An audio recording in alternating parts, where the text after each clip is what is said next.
आज हम देखेंगे मौर्य वंश से आगे। इससे पहले हम 2 वीडियो डाल चुके हैं, उसको भी आप लोग देख लीजिए। तो चलिए शुरू करते हैं। मौर्य वंश 5वां दिया है मौर्य वंश 322 ईसा पूर्व से 185 ईसा पूर्व। मौर्य साम्राज्य की स्थापना करने की किसने की? तो चंद्रगुप्त मौर्य ने की थी। मौर्य साम्राज्य में प्रचलित मुद्रा का नाम क्या था? तो पर्ण था। अशोक का उत्तराधिकारी कौन था? तो कुणाल था, अशोक का पुत्र। मुद्रा राक्षस का लेखक कौन था? तो विशाखदत्त था। इसके बाद चलिए आगे देखते हैं। वह व्यक्ति कौन है जिसका नाम देवानामप्रिय भी था? तो मौर्य सम्राट अशोक था। कौटिल्य चाणक्य किसका प्रधानमंत्री था? तो चंद्रगुप्त मौर्य का था। कलिंग विजय के उपरांत अशोक महान ने किस धर्म को अंगीकार कर लिया था? तो ये बौद्ध धर्म को अंगीकार कर लिया था। चंद्रगुप्त के शासन विस्तार में किसने मुख्य रूप से मदद की थी? तो ये चाणक्य ने की थी। इसके बाद चलिए आगे देखते हैं। सांची किस कला मूर्तिकला का निरूपण करता है? तो ये बौद्ध का करता है। सम्राट अशोक की वह पत्नी कौन थी जिसने अब उसको प्रभावित किया था? तो कारुवाकी थी।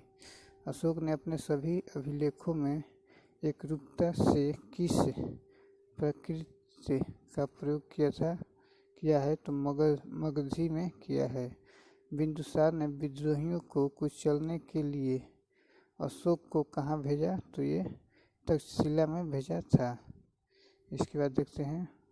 मेगास्थनीज ने भारतीय समाज को कितनी श्रेणियों में विभाजित किया? तो ये 7 श्रेणियों में विभाजित किया था। कौटिल्य के अर्थशास्त्र में किस पहलू पर प्रकाश डाला गया है? तो राजनीतिक नीतियाँ पर प्रकाश डाला। सांची का स्तूप किसने बनाया था? तो अशोक ने बनाया था। सांची के स्तूप का निर्माण अशोक ने कराया था। स्थापत्य कला के दृष्टिकोण से सांची के स्तूप को सर्वश्रेष्ठ माना गया है। सांची मध्य प्रदेश के रायसेन जिले में स्थित है। इसके बाद आगे चलिए देखते हैं। पाटलिपुत्र को किस शासक ने सर्वप्रथम अपनी राजधानी बनाया? चंद्रगुप्त मौर्य ने बनाया था। पाटलिपुत्र में स्थित चंद्रगुप्त का महल मुख्यतः बना था तो लकड़ी का बना था। बराबर गया जिला की गुफाओं का उपयोग किसने आश्रय गृह के रूप में किया? तो ये आजीविकों ने किया था। किस अभिलेख से यह साबित होता है कि चंद्रगुप्त का प्रभाव पश्चिम भारत तक फैला हुआ था? तो ये रुद्रदमन का जूनागढ़ अभिलेख में कहा गया है।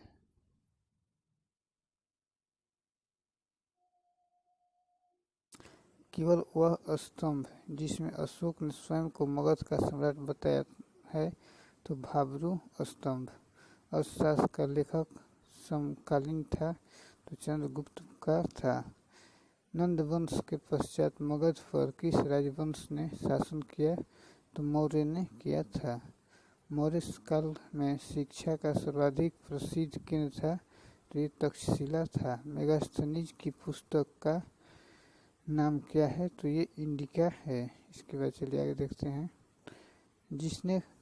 जिसके ग्रंथ में चंद्रगुप्त मौर्य का विशिष्ट रूप से वर्णन हुआ है वह है विशाखदत्त। वह स्रोत जिसमें पाटलिपुत्र के प्रशासन का वर्णन उपलब्ध है वह है इंडिका। अशोक के शिलालेखों में प्रयुक्त भाषा है तो प्राकृत है। प्रथम भारतीय साम्राज्य जिसके द्वारा स्थापित किया गया चंद्रगुप्त मौर्य के द्वारा स्थापित किया गया था। चाणक्य अपने बचपन में किस नाम से जाने जाते थे? विष्णुगुप्त के नाम से जाने जाते थे। राज्य के तांग सिद्धांत के अनुसार राज्य का 7वां अंग कौन सा था? तो ये मित्र था। इसके बाद आगे देखते हैं, किसके शासनकाल में डिमेकस भारत आया था? तो बिंदुसार के शासनकाल में आया था। किस प्राचीन नगर के अवशेष कुम्हार स्थल से प्राप्त हुआ है? तो पाटलिपुत्र के हुआ है। कुलंदी बाग प्रसिद्ध प्राचीन स्थान था? तो ये पाटलिपुत्र का था। किसने सहिष्णुता, उदारता और करुणा के त्रिविधि आधार पर राजधर्म की स्थापना की? तो ये अशोक ने की थी। इसके बाद आगे चलिए देखते हैं,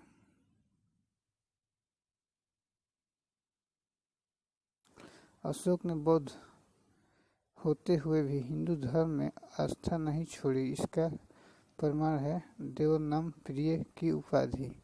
अशोक के शिलालेखों को पढ़ने वाला प्रथम अंग्रेज कौन था? तो जेम्स प्रिंसेप था। इसके बाद आगे चलिए देखते हैं,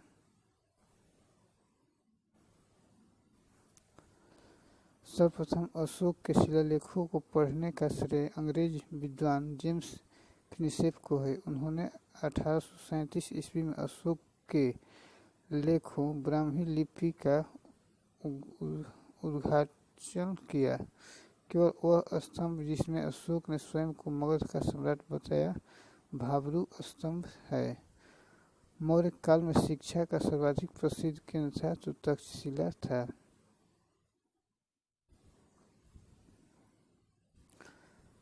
अंतिम मौर्य सम्राट था तो बृहद्रथ था। उत्तराखंड में अशोक का एक शिलालेख स्थित है तो ये कालसी में स्थित है। सांची का स्तूप किसने बनवाया? तो अशोक ने बनवाया। प्राचीन भारत का वह प्रसिद्ध शासक जिसने अपने जीवन के अंतिम दिनों में जैन धर्म को अपनाया था तो चंद्रगुप्त मौर्य था। कलिंग युद्ध की विजय तथा क्षत्रियों का वर्णन अशोक के किस शिलालेख में है? तो ये शिलालेख 13 में है। प्रसिद्ध यूनानी राजदूत मेगास्थनीज भारत में किसके दरबार में आए थे? तो चंद्रगुप्त मौर्य के आए थे। चंद्रगुप्त मौर्य ने सेलूकस को कब पराजित किया? तो 305 ईसा पूर्व में पराजित किया था। भारतीय लिखने की कला नहीं जानते, यह किसकी युक्ति है? तो मेगास्थनीज की युक्ति है। मौर्य काल में गुप्तचरों को क्या कहा जाता था? तो गूढ़ पुरुष कहा जाता था।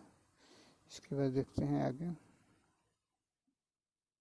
अशोक का समकालीन तुरमय कहाँ का राजा था? तो मिस्र का था। किस ग्रंथ में शूद्रों के लिए आर्य शब्द का प्रयोग हुआ है? तो अर्थशास्त्र में हुआ है। कौटिल्य द्वारा रचित अर्थशास्त्र कितने अधिकरणों में विभाजित है? तो ये 15 में विभाजित है। अशोक ने 261 ईसा पूर्व में कलिंग को जीतने के बाद क्या किया? तो भारी रक्तपात देखकर युद्ध की नीति को सदा के लिए त्याग दिया था। अशोक के जो शिलालेख संगम राज्य के बारे में हमें बताते हैं उनमें शामिल है दूसरा एवं 13वां। अशोक ने श्रीलंका में बौद्ध धर्म का प्रचार हेतु किसे भेजा? तो महेंद्र और संघमित्रा को भेजा था। अशोक के मनसेहरा पाकिस्तान एवं शहबाजगढ़ी पाकिस्तान से प्राप्त बृहद शिलालेखों में किस भाषा का प्रयोग किया गया है? तो खरोष्टी का किया गया है। इसके बाद आगे देखते हैं, और अच्छा लगे तो लाइक शेयर जरूर कीजिएगा। श्रीनगर की स्थापना किस मौर्य शासक ने की? तो अशोक ने की थी। किस अभिलेख में चंद्रगुप्त मौर्य और अशोक दोनों का उल्लेख किया गया है? तो ये महाक्षत्रप रुद्रमन जूनागढ़ अभिलेख में किया गया है। इसके बाद 6 में देखते हैं, मौर्योत्तर काल यानी कि मौर्य काल के 185 ईसा पूर्व से 300 19 ईसा पूर्व की घटना। अंतिम मौर्य सम्राट विजयद्रथ की हत्या कर किसने शुंग वंश की स्थापना की? तो ये पुष्यमित्र ने की थी। कण्व वंश का संस्थापक कौन था? तो वसुदेव था। सातवाहन वंश का संस्थापक कौन था? तो सिमुक था। प्राचीन भारत का महान व्याकरण पतंजलि किसका समकालीन था? तो पुष्यमित्र शुंग का था। सर्वप्रथम भारत में विशुद्ध संस्कृत भाषा में लंबा अभिलेख किस राजा द्वारा जारी किया गया? तो शक राजा रुद्रदमन द्वारा किया गया था। इसके बाद आगे देखते हैं। सातवाहनों ने आरंभिक दिनों में अपना शासन कहाँ शुरू किया? तो महाराष्ट्र में शुरू किया था। किस कुषाण शासक ने सर्वप्रथम स्वर्ण मुद्राएं जारी की? तो कड़फिसस सेकंड ने जारी की थी। किस वंश के शासकों ने क्षत्रप प्रणाली का प्रयोग किया? तो शको ने किया था। कुषाण काल में सबसे अधिक विकास किस क्षेत्र में हुआ था? तो वास्तुकला के क्षेत्र में हुआ था। इसके बाद आगे देखते हैं। भारत में प्रथम बार सैनिक शासन किसके द्वारा व्यवहार में लाया गया? तो ग्रीकों द्वारा लाया गया था सैनिक शासन। ईसा पूर्व दूसरी सदी के प्रारंभ में उत्तरी अफगानिस्तान में स्थापित भारत यूनानी राज्य था। तो ये बैक्ट्रिया था। सर्वप्रथम रोम के साथ किन लोगों का व्यापार प्रारंभ हुआ? तो तमिलों एवं चेरों का प्रारंभ हुआ था। इसके बाद चलिए आगे देखते हैं। सातवाहनों ने पहले स्थानीय अधिकारियों के रूप में काम किया था मौर्यों के अधीन। वह महानतम कुषाण नेता कौन था जो बौद्ध बन गया था? तो कनिष्क था। कुषाण काल के दौरान मूर्तिकला की गांधार शैली किसका मिश्रण है? तो भारत और ग्रीक यूनानी शैली का मिश्रण है। इसके बाद आगे चलिए देखते हैं। रोम साम्राज्य के अनुसरण पर किस वंश ने के शासकों ने कैसर सीजर की उपाधि ग्रहण की? तो कुषाण ने की थी। प्राचीन भारत में किसने नियमित रूप से सोने के सिक्के चलाए? तो कुषाण ने चलाए थे। मौर्यों के बाद दक्षिण भारत में सबसे प्रभावशाली राज्य था तो सातवाहन का था। बुद्ध की खड़ी प्रतिमा किस काल में बनाई गई? तो कुषाण काल में बनाई गई थी। शुंग वंश के बाद किस वंश ने भारत पर राज्य किया? तो कण्व वंश ने किया था शुंग वंश के बाद। किस चीनी जनरल ने कनिष्क को हराया था? तो पेन चाओ ने हराया था। उत्तरी तथा उत्तर पश्चिमी भारत में सर्वाधिक संख्या में तांबे के सिक्कों को जारी किया था तो कुषाणों ने जारी किया था। विक्रम संवत कब से प्रारंभ हुआ? तो 57 ईसा पूर्व से प्रारंभ हुआ। सातवाहन शासकों की राजकीय भाषा थी तो प्राकृत। जो कला शैली भारतीय और ग्रीक यूनानी शैली का सम्मिश्रण है उसे कहते हैं तो गांधार कहते हैं। कनिष्क की राजधानी थी तो ये पुरुषपुर में थी।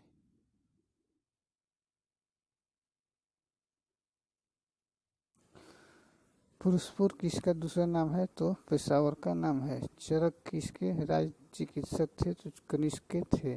तक्षशिला के प्रसिद्ध स्थल होने का कारण था तो गांधार कला था। भारत में सर्वप्रथम स्वर्ण मुद्राएं किसने चलाई?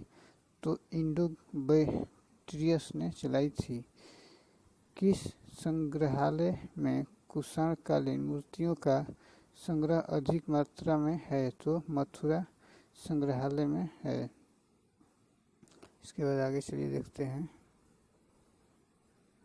किस वंश के शासकों ने ब्राह्मणों एवं बौद्ध भिक्षुओं को कर मुक्त भूमि या गांव भूमि अनुदान देने की प्रथा आरंभ की? तो सातवाहन ने की थी। भारतीय रंगमंच में यवनिका पर्दा का शुभारंभ किसने किया? तो यूनानियों ने किया था। भारतीयों के महान रेशम मार्ग किसने आरंभ कराया? तो कनिष्क ने कराया था। इसके बाद आगे चलिए देखते हैं। शक संवत का प्रारंभ किस सम्राट के शासनकाल में 78 ईस्वी से हुआ था? तो कनिष्क के काल में हुआ था। तक्षशिला विश्वविद्यालय स्थित था? तो भारत में स्थित था। वर्तमान में तक्षशिला पाकिस्तान के रावलपिंडी जिले में स्थित है। प्राचीन काल में यह शिक्षा का प्रमुख केंद्र था। चाणक्य, चरक आदि ने यहीं शिक्षा प्राप्त की थी।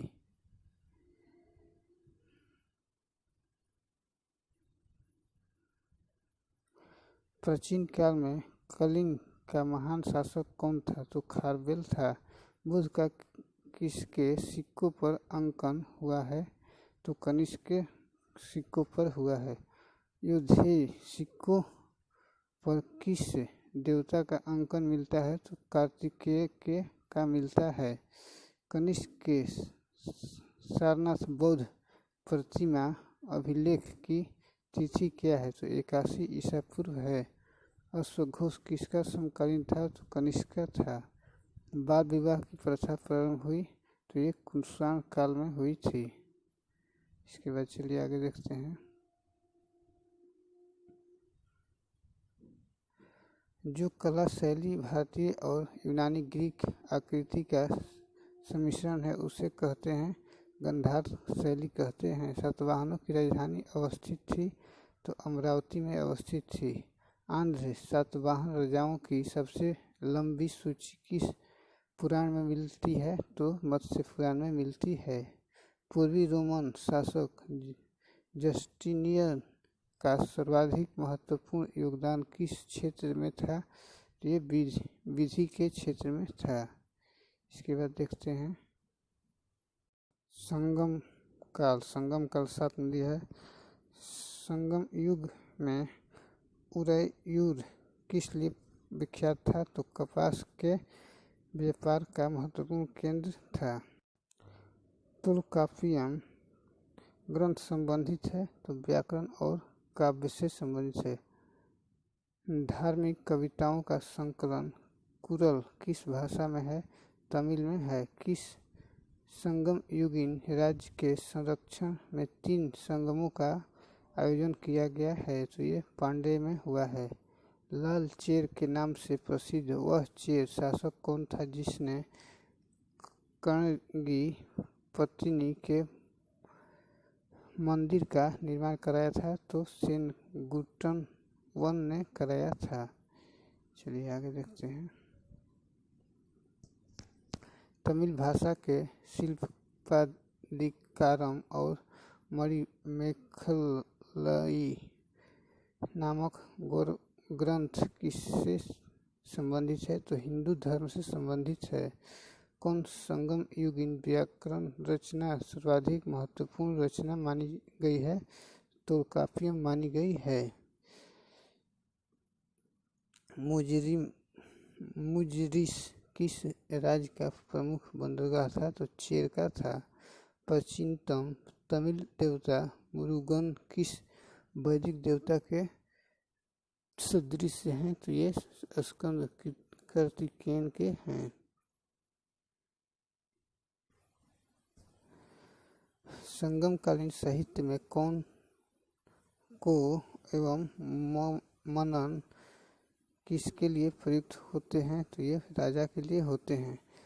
तमिल काव्य का इलियड कहा जाता है? तो शिल्पाधिकारम को कहा जाता है।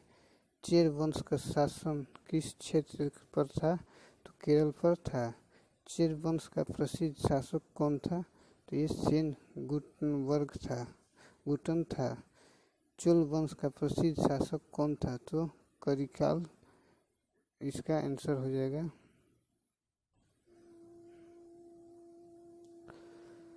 चोल काल में सूती वस्त्र उद्योग का प्रमुख केंद्र था? तो उदयपुर था। तुल्कापियम की रचना किसने की? तुल्कापियर ने की।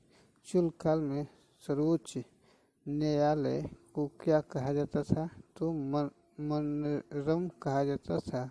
पांड्यों की राजधानी क्या थी? तो मदुरै में थी। तमिल का गौरव ग्रंथ जीवन चिंतामणि किससे संबंधित है?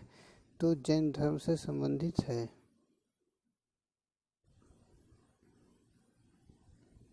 संगम किससे संबंधित है? तो विद्वानों से संबंधित है। स्ट्रेबो के अनुसार संगम युग के किस वंश के शासक ने रोमन सम्राट अगस्टस के दरबार में 20 ईस्वी पूर्व के लगभग अपना एक दूत भेजा? तो पांड्य नरेश के शासनकाल में भेजा था। तमिल काव्य का ओडिसी किसे कहा जाता है? तो मणि मेखलई को कहा जाता है। पूरा कावेरी पट्टनम की स्थापना किसने की? तो कारिकाल ने की थी।